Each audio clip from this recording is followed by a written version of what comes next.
Interrupting. Welcome everybody to today's meeting of the Rotary Dare to Be Great Global EClub.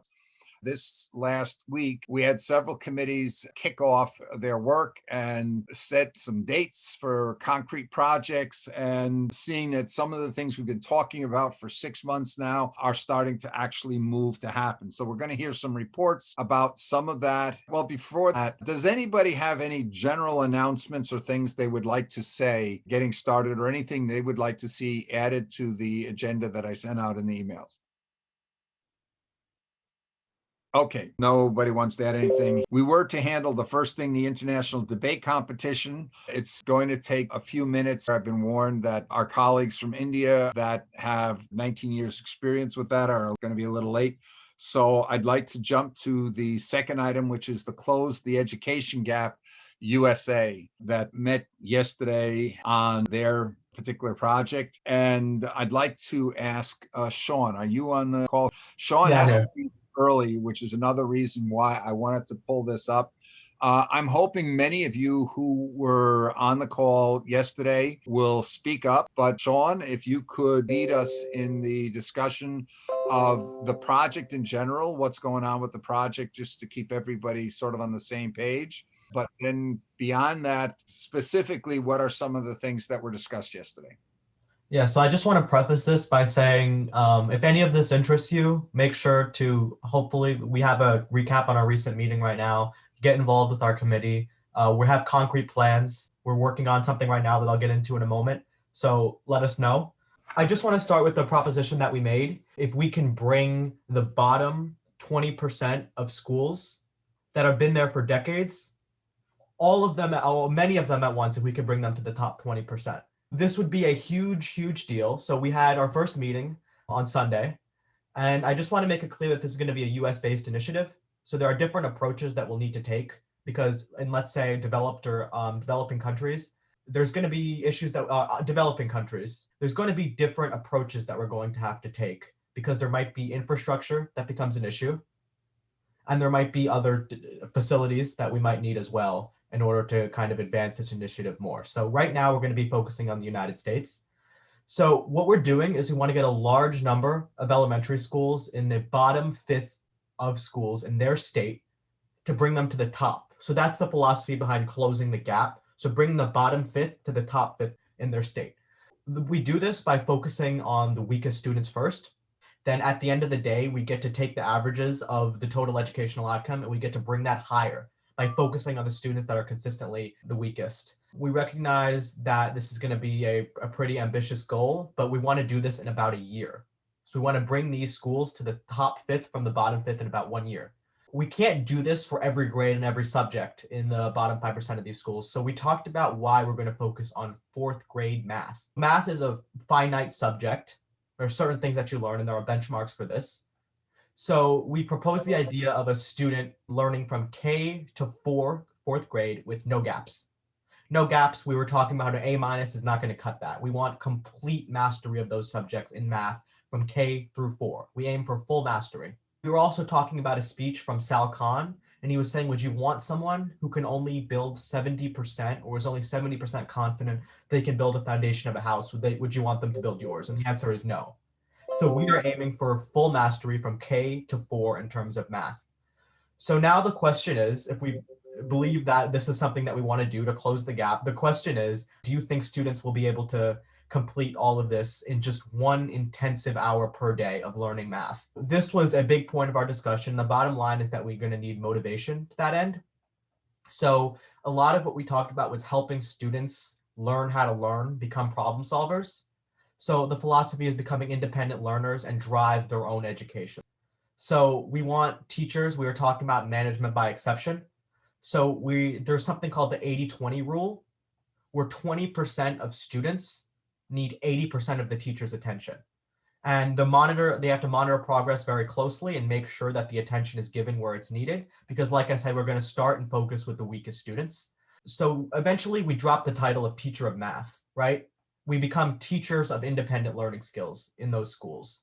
Teachers should not help students learn the technicalities behind long division.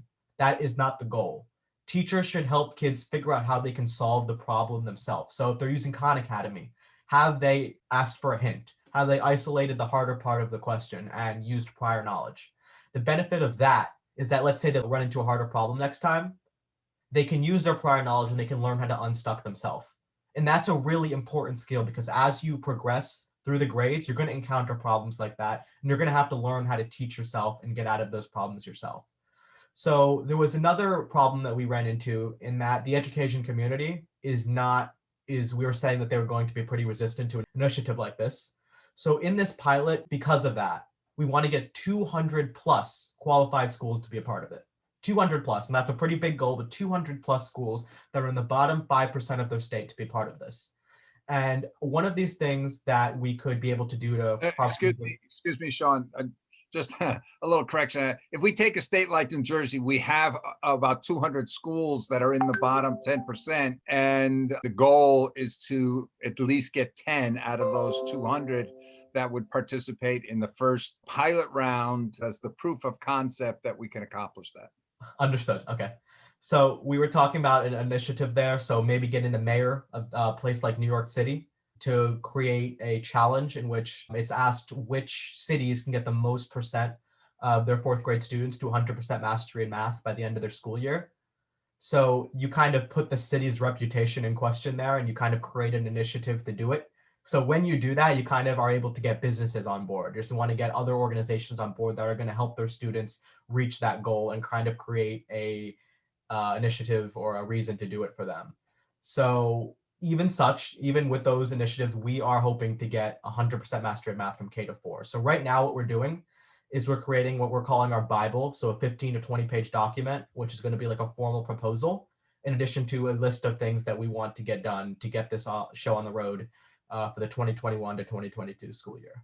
So if anyone has any questions, we can kind of make that a discussion right now, but yeah.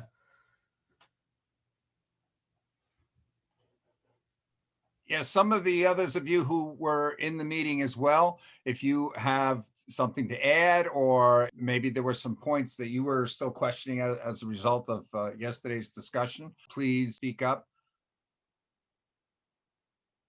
Okay, I think just emphasizing a couple of points that Sean made on this. I spent the bulk of 3 years. My kids got their early education overseas, and when my son was 12, and they attended American school for the first time, and we really saw a significant difference. My son came in and says, "Hey, how come I'm doing the same math I had 3 years earlier in Germany?"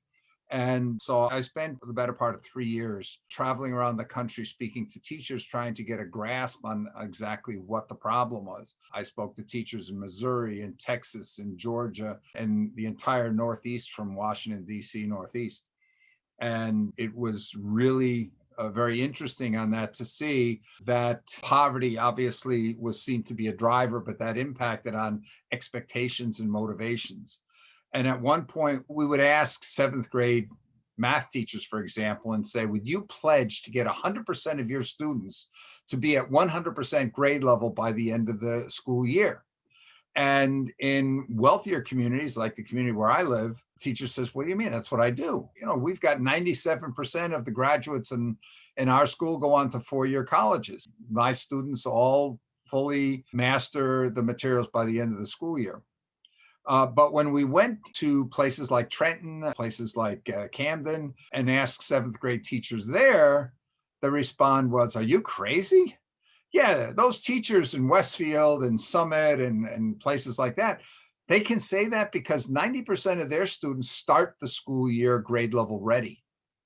But 90% of my students are 3, 4, even 5 years behind coming into seventh grade. So it's unfair for you to even suggest that I should have to achieve the same outcome at the end of the school year as those teachers that have students that are all on the same page. We then asked those same seventh grade teachers, who said, but what if we could make it so that all the students entering your seventh grade were also grade level ready? They're all grade level ready then. Would you then be willing to pledge that you would get them to be at 100% grade level by the end of the seventh grade, ready to go into eighth grade?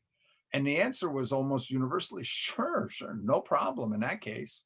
So the conclusion that we came out of that was, We don't have to get every grade level initially to be at 100% grade level. We have to get one grade level so that the students that are going into the next grade are all now grade level ready.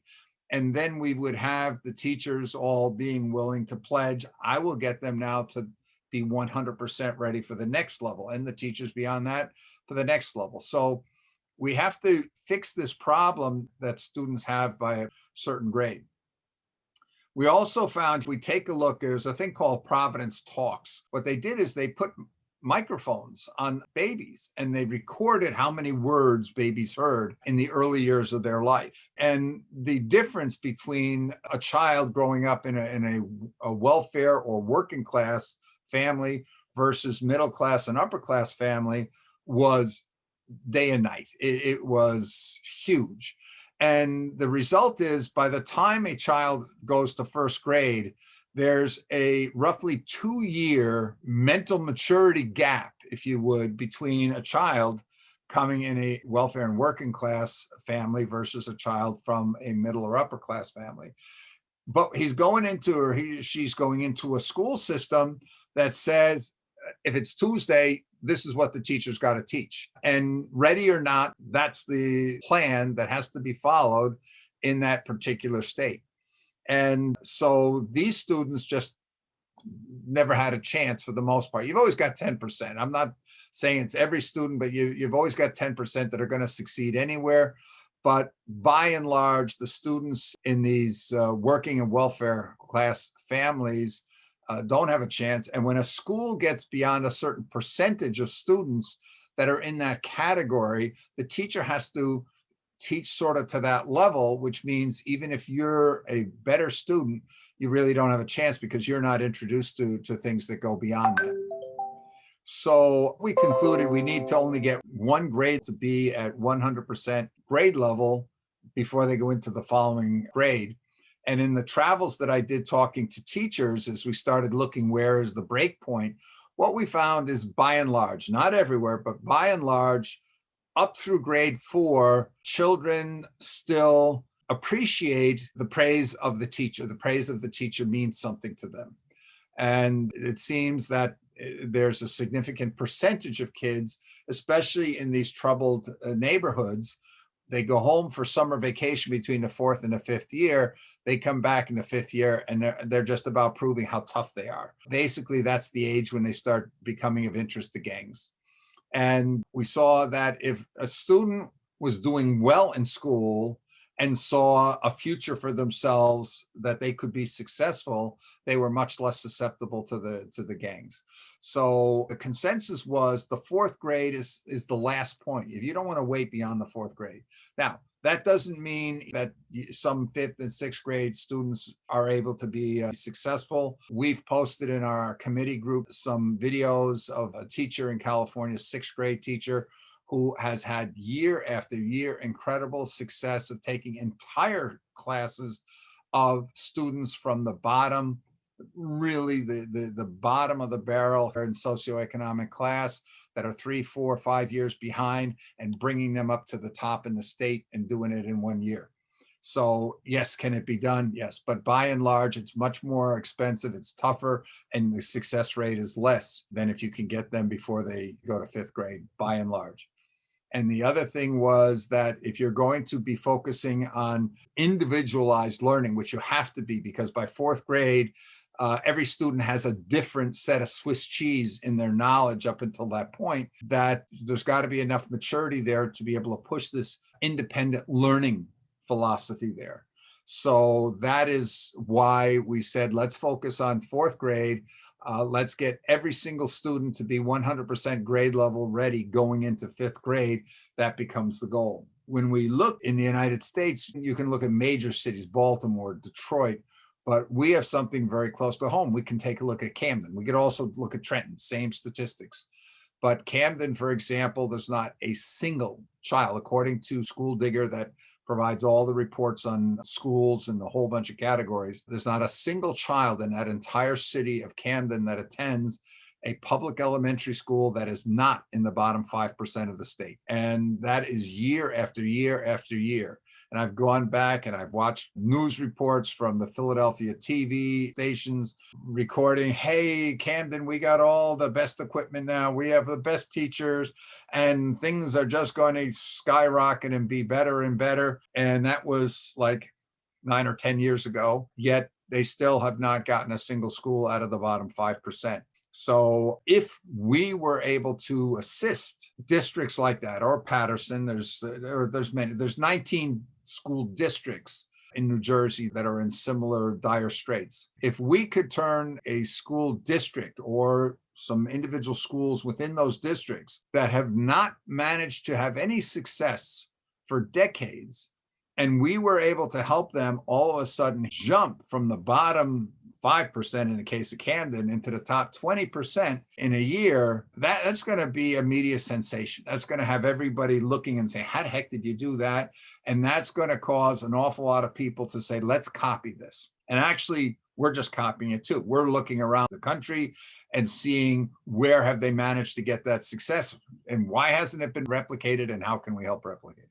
So that's what the project is about. And that was what was discussed. And it was discussed not only do we believe that we can put forth a method and some tools that can achieve that kind of success, but also the question is, do we believe we can get the education community, which is not known for its risk friendliness, to go along? And so we discussed strategies for how could we recruit enough of these really troubled schools to participate in this program and move it forward. And a big part of the philosophy is getting Rotarians from around the district to get engaged in working with the students in these schools as a personal coach, not to teach anything about math or that, but just a personal coach of rah, you can do this, keep going. You promised you would put this time in. Are you putting the time in? So that's what we discussed. And the next step that they will be doing over these next couple of days in that committee, they'll be taking all the pieces of information we've got out there so far and creating a single document that can serve as the Bible for implementing this project going forward, which we're looking to do for the 2021-2022 school year, because it's an entire year-long initiative with those schools and students to get all the students to be at 100% grade level by the end of the year. And the need that we would have to have everybody lined up that's going to be participating before the end of May, so that all the details can be worked out. Anyway, they'll be doing that. They'll be putting together the list of all the things that have to be done between now and May to be able to have all that side of things lined up, to be able to put together things that are going to convince the school officials and others to get on board, going and lining up the media. So the media is really watching this, which has a dual effect. One is, if we're successful, it's going to encourage others to want to replicate and do the same thing. But it's also, during the process, going to encourage a lot of local folks to be encouraging and pushing those students. Come on, let's do this, because the world's watching us. So let's make sure we don't look bad. Any other comments? I didn't want to get into that much of a detail because Sean covered a lot of those points already, but I do want to see, is there anybody else that was in yesterday's meeting that wants to add something? Please. I just want to say that in the yesterday's meeting, as we said that we will focus on fourth grade the most, but the subject that we decided was math, because there was a survey that happened by Princeton, and in that they asked what's the most important subject in school, and math was the clear winner, since people said it's been the most valuable in their lives. So that's why we decided to choose math. Thank you very much. That's a very good point. We discussed yesterday why math, and there's a couple of reasons. And one is that, yes, a lot of people feel that that's the one that contributes most, but also it's the one that a lot of students consider to be the most difficult. So if they can become greatly successful with regard to math, that boosts their whole morale. And there's been a lot of studies that show when math scores go up, then that has an impact on other subjects that students are learning as their confidence increase, as their study habits improve. Another reason for it was that we're dealing with a lot of students that maybe their reading skills are not the greatest, And math has a relatively small, finite vocabulary, and it's unambiguous. They relate to formulas, to processes. And so it gives a lot less that one has to really master, and it's an unambiguous thing. And that's another reason why math is deemed to be a very good starting point. And finally, the fact that there are so many really great tools out there. Khan Academy was mentioned. Dreambox is one that's commercial, but a lot of schools use that as well. And so there's a lot of tools.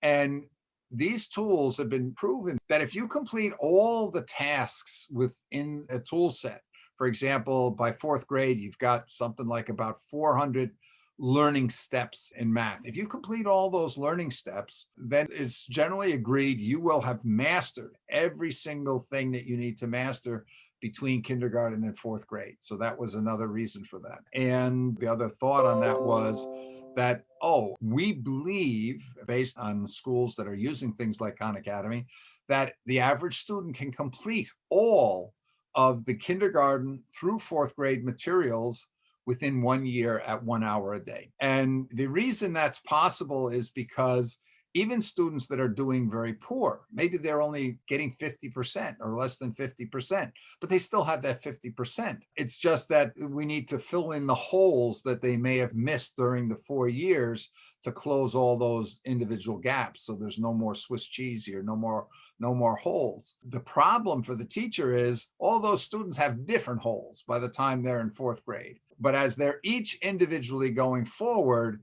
they're just going to zip right through the stuff that they do know and have mastered. And then they can focus on those gaps, those few gaps here and there, and close those up. So as they work their way from 1 + 1 = 2 through the end of the fourth grade material. So that was an important piece. So anyway, any other comments or questions? Some of those of you who weren't there, I'm sure some of you may have questions. Why do we think we can do this? Or why do we think that anybody's going to join us? My internet cut out, but could you repeat that last part quickly? Yeah, I was just asking who might have questions regarding why we think this is going to work, why we think we can have influence to make this happen. And keep in mind, our goal is not to do 10 schools. Our goal is to literally close this gap throughout the United States, throughout the developed countries that have similar problems where you've got 30 to 40 to 50% of students not getting a sufficient education. And then moving on to the developing countries to say, how do we take countries like in sub-Saharan Africa or rural South Asia and help them close the gaps to developed countries? So trying to see who might have questions, or do you all say, oh yeah, we can do that. That's no big deal. I have a question. Sure. So if we're trying to do this throughout the country, what about there's a lot of places where students don't have access to devices, and a lot of this I'm hearing is happening online. I'm just wondering about that. Correct. Who is that speaking? That's me, Nisha.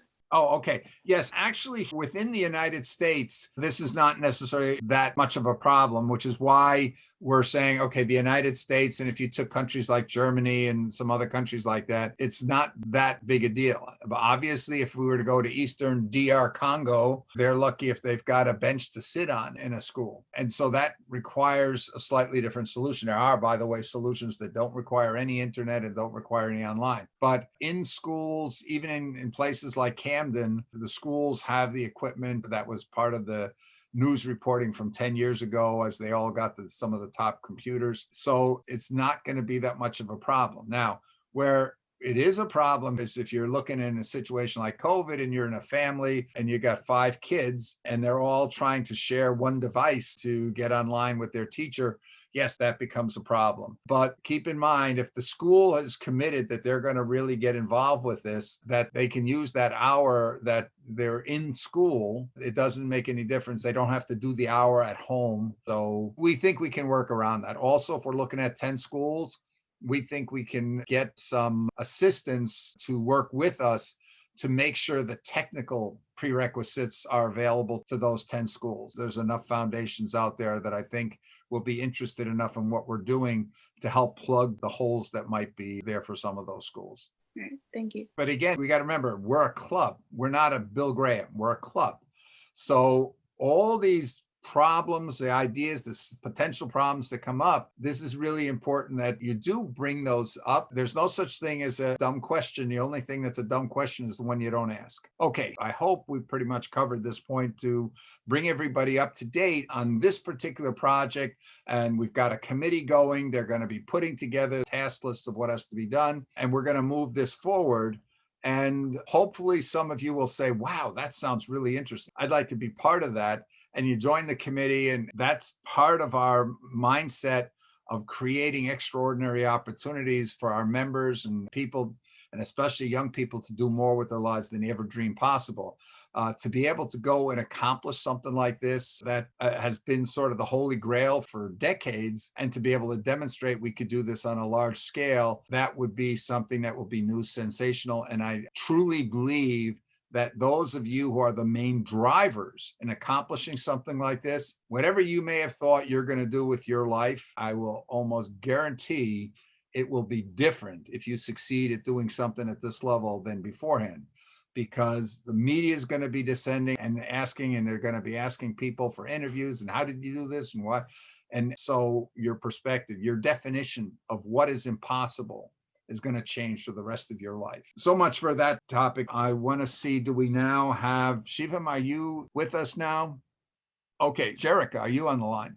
Okay, the International Debate Competition Committee met on Saturday, and that project is about running a international debate competition starting in April that would hopefully attract about 4,100 schools to field teams to compete in this debate competition for $100,000 in total prizes. And we discussed, where's the $100,000 coming from? We discussed, how are we going to get 4,000 schools around the world involved? The idea is we want to run a local competition in almost every Rotary district around the world. And the question is, well, how are we going to get all these Rotary clubs to be willing to agree to host the local competition in their district? And we discussed a lot of points. And the big advantage that we've got is that this is a partnership between ourselves and Rotary and Rotaract clubs from District 3011. And they've been doing this for about 19 years. So they've got this really polished. This is the competition that we had teams participate in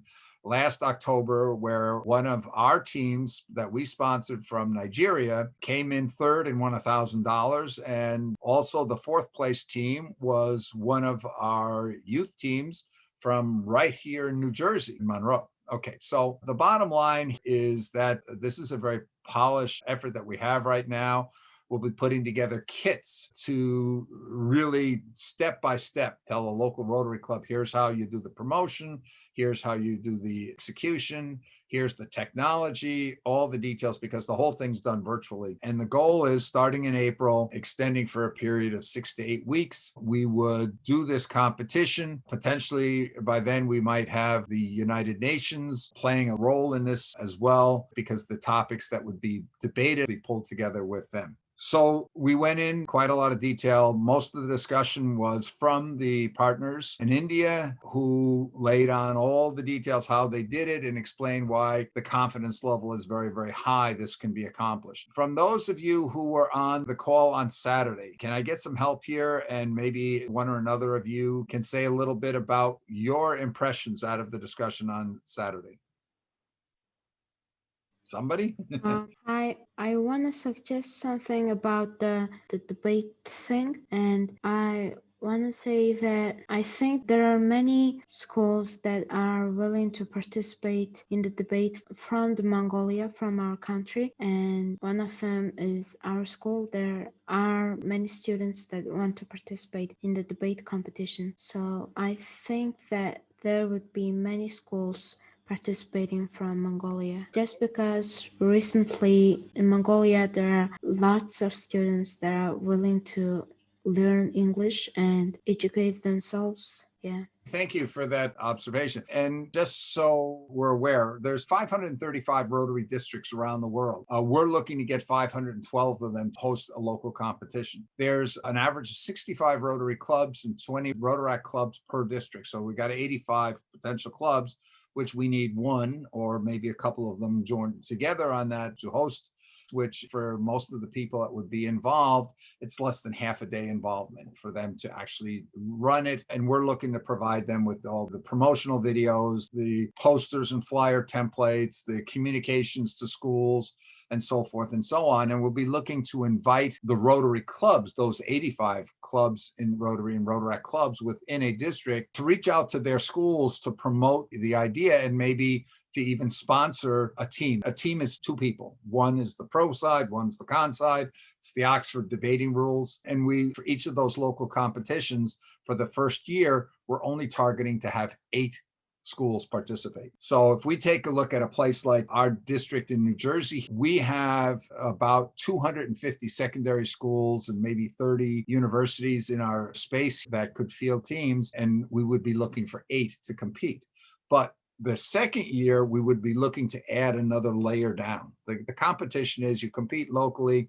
Whoever wins the competition at the local level goes to the regional level. They compete at the regional level. The winners of the regional level go to a semifinal level and they compete there. And the winners of the 8 semifinals go to the finals, that 8 teams will compete at the finals. And in the second year, we hope to add a layer down. So by doing that, potentially instead of 4,000 participating schools, we would be able to support around 30,000 schools that would be participating. And this is a piece of our strategy. This idea, because such a debate is very simple to organize, it's not intimidating to whatever Rotary Club would support it. The goal is that we would be able to win a network of partners or clubs that would be willing to host local competitions.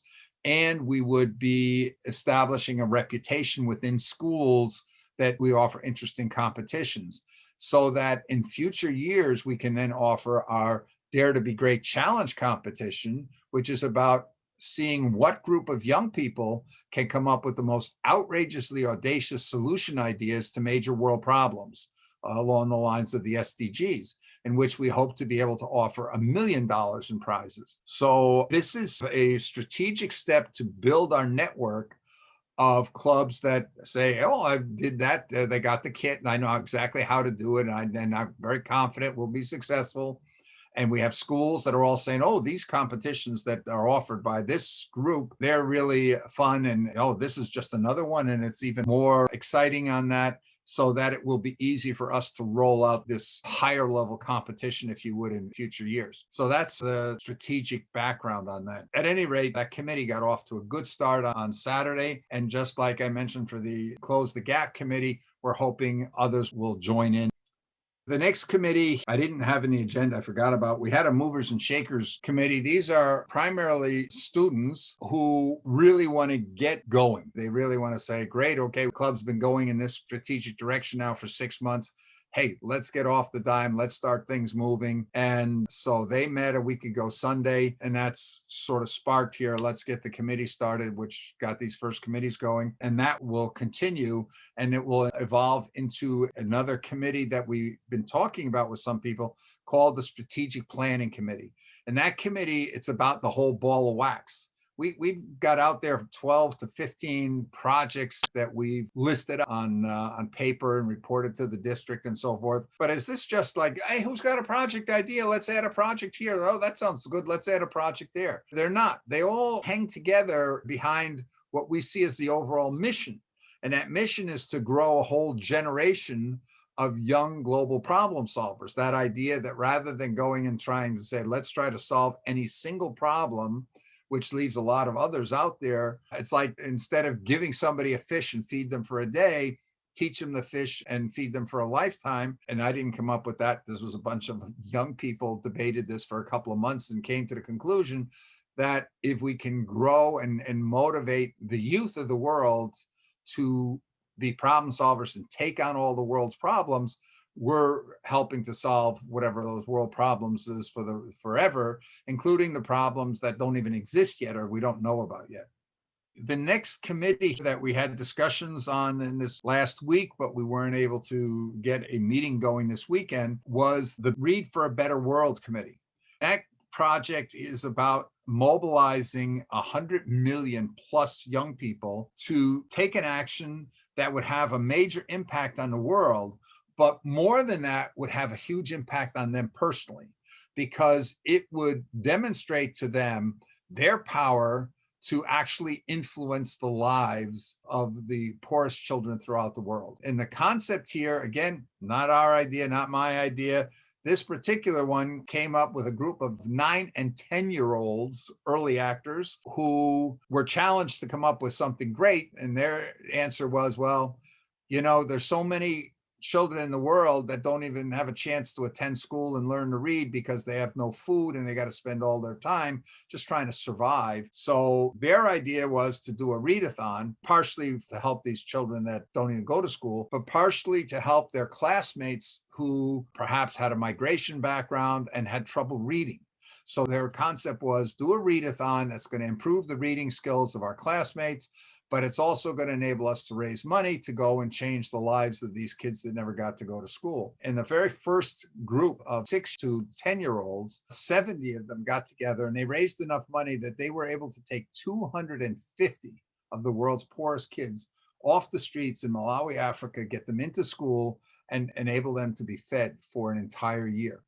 So that's where this whole thing grew out of. And when some high school students, some interactors heard about that, they said, wow, 70 students were able to so dramatically impact and change the lives of 250 children. Imagine if we could. And I'm thinking they're about to say we could do this too. Instead, they said, imagine if we could get 70 million kids to participate in a readathon like that. We could change the lives of millions of the world's poorest kids. And they said 70 million kids, that's only 5% of the world's student body. In the end, the number changed to 100 million. But the idea is if we could get the Secretary General to say, young people in the world, we're about to conquer COVID, whatever. It's the UN's 75th anniversary.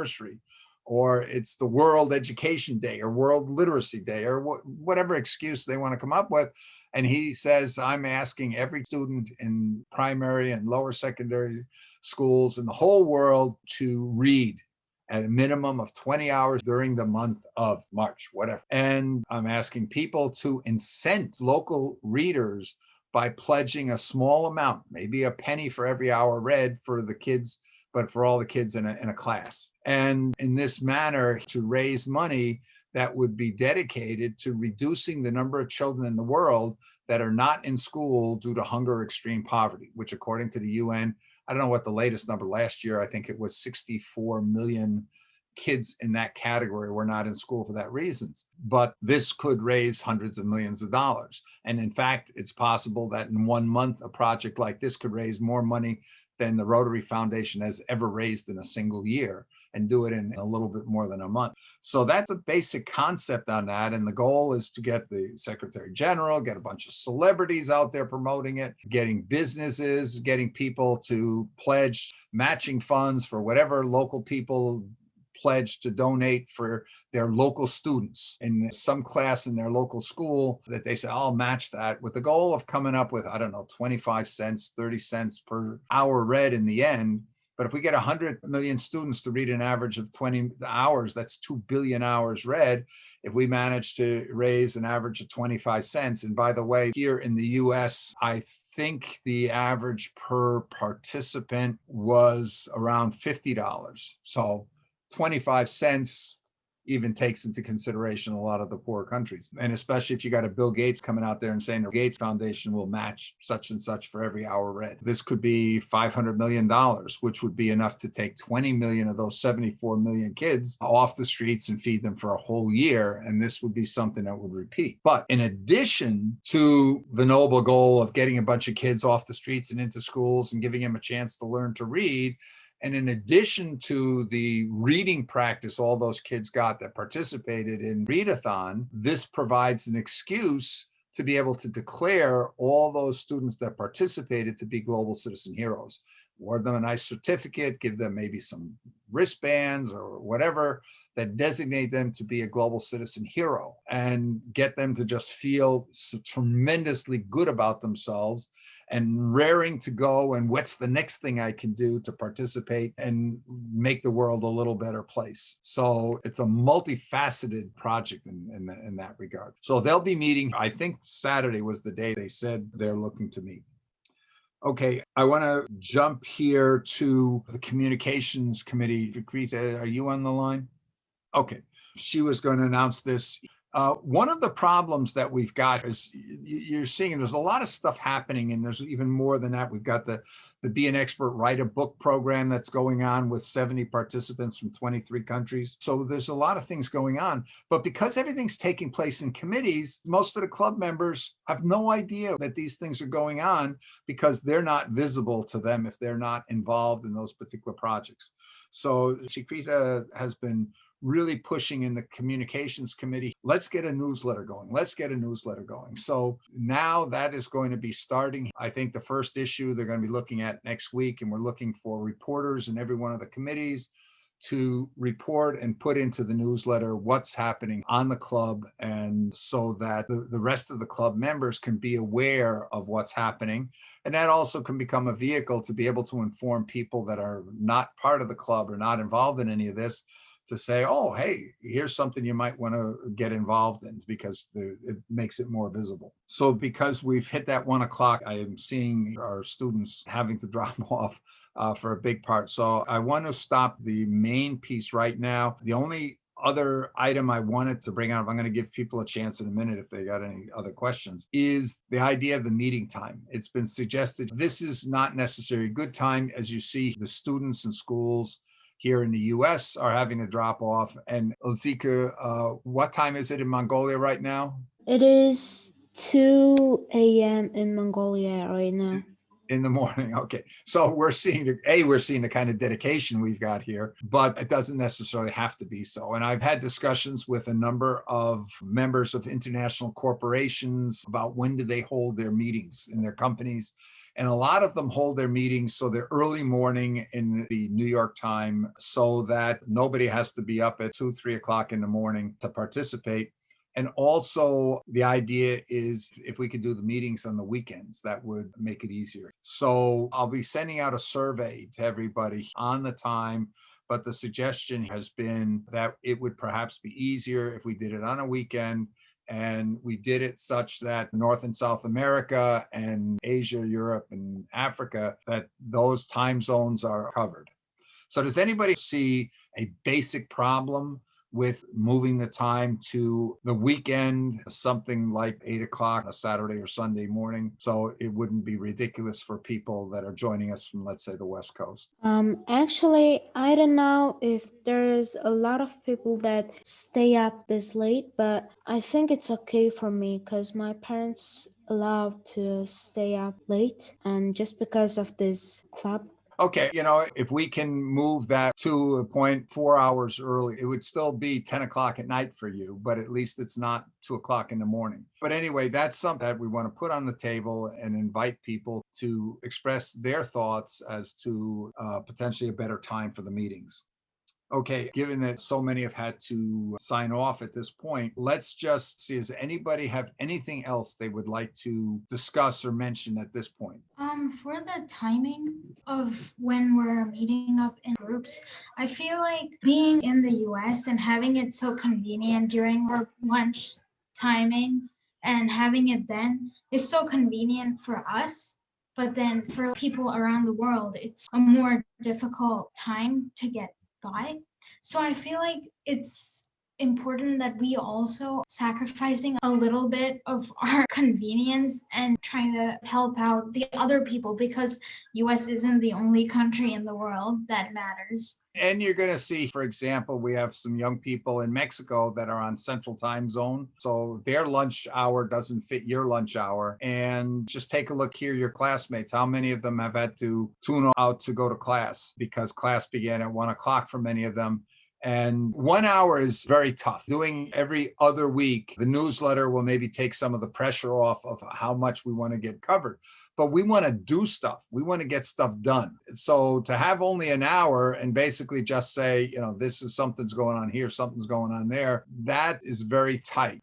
Some of the most effective Rotary meetings I saw when I traveled around different countries was ones that met in their time and towards evening, because these are older businessmen and women, that they met for typically 2 hours. Here in the United States, because a lot of our clubs have met on the lunch hour, and lunch in the United States is not like Europe where you get to spend 2 hours on lunch, is typically an hour and 15 minutes. And you basically see in Rotary clubs, they have somebody come in and talk about something for 20 minutes, and the rest of it goes to announcements and this, and the meeting's over. And, people walk away, and but they really can't show, what did you accomplish between this meeting and before the meeting happened and after the meeting, what's been done? And we want to get and be measured. There's right now another initiative going on out of Indonesia. They did the one in November where they got the foreign ministers of China, Russia, India, Indonesia, Japan, Australia, to all come together with 10,000 people. So there's a conference, the One Shared World. They had 1 million people tune in via YouTube Live and Facebook Live and whatever in September for the United Nations General Assembly Week. So, but we're trying to say to them, it's not good enough to just have meetings. There's that 12-year-old girl, Severin Suzuki, who spoke at the Rio Climate Conference in Rio de Janeiro in the 1990s. And she really told the adults off. And everybody was like in shock and awe. You can go out there and watch it on YouTube. It's a very famous video. But what's happened? What changed? It was talk, but no action. So we want to be a group that goes out there and says, where do we want to be next year? We want to have something have changed by next year. Otherwise, why did we bother? So that's the reason why we need to find ways. And we don't have the magic bullet yet to know how, but we have to find ways that we can effectively collaborate and set the goals, and then have the groups move the individual efforts forward, so that a year from now, we can look back and say, yeah, we accomplished this and we accomplished that. And the world has changed because of what we did. And if you start thinking like that, especially as you're a young person, by the time you now, 5 years from now, 10 years from now, that's going to be your practice. Your practice is going to be to say, this is where my goal for next year, for the year after that, that's where I want to be. And I have to plan. I'm not going to be there just because time passed. I'm going to be there because I played an active role on determining where things are going to be a year from now. Anyway, I'm back on my soapbox. So I apologize for that. You all know that gate's my weak spot. So one last chance, if anybody's got any last comment they want to add. Other than that, I'm going to declare this meeting closed and say thank you very much for sticking through to the end. I'm going to be checking, see some comments coming in from folks that said, hey, I wanted to get, but I couldn't get on. Especially it looks like Africa had something going on there, that a lot of folks from Africa that typically join us were not able to make it today. And as well as a number of people that had planned to speak who were not able to make it. So we'll talk to them and see what their problem was. But this recording will get posted up there. You saw the recordings from this last weekend, they're posted. So if you're in the Close the Gap committee, or if you're in the committee for international debate competition, the videos are out there from the meetings that took place this last weekend. And I will repost the link of how you can join those committees if you're not in committees, so you can join those. I'll post those in the main Dare to Be Great EClub group. So thank you very much for your attention. And until next time, thank you. Bye, everyone. Ding, meeting closed. Thank you. Sure. Bye now.